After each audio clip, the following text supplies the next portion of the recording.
চলো আজকে বাড়ি আর ছাদ বাগান থেকে এক ঝুড়ি সবজি তুলে তোমাদের ঘরে দেখানো যাক। তো এই যে এখানে সাদা লম্বা বেগুন আছে, আমার থেকেও দেখো হাইট মাপলাম, অনেক বড় হয়েছে বেগুন গাছটা। তো এখানে 3টে বেগুন আমি তুলে নিলাম। তারপর এখানে এই যে বেগুনি কালারের যে বেগুনটা সেইটা, এগুলো আগে অনেক বড় বড় বেগুন হয়েছে, এখন শেষের পর্যায়ে সেই জন্য ছোট ছোট হচ্ছে। আর এখানে দেখো ডিম হয়েছে গাছে, মানে ডিম বেগুন।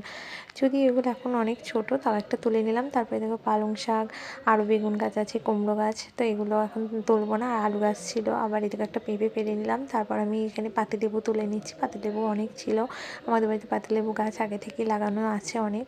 আর এই যে এখানে পুঁই শাক, তারপরে এই যে কুলেখাড়া। তারপর আমি এবার ছাদে চলে যাচ্ছি। তো ছাদে গিয়ে চিনতে পারছো, এটা হচ্ছে শশা গাছ, দেখো কত শশা হয়েছে। তো শশা আমি এখানে তুলে নিচ্ছি।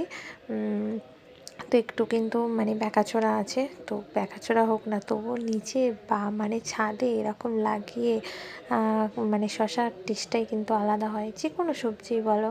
তো এই যে এখানে লাউ গাছ, লাউ শাক নিলাম, লাউও হয়েছিল জানো তো, একটা বাঁদরে নিয়ে চলে গেছে। তারপর এখানে পুদিনা, তারপর এটা ঝিঙে গাছ, তারপর এই যে এখানে পেঁয়াজ গাছ লাগিয়েছি, সুন্দর হয়েছে।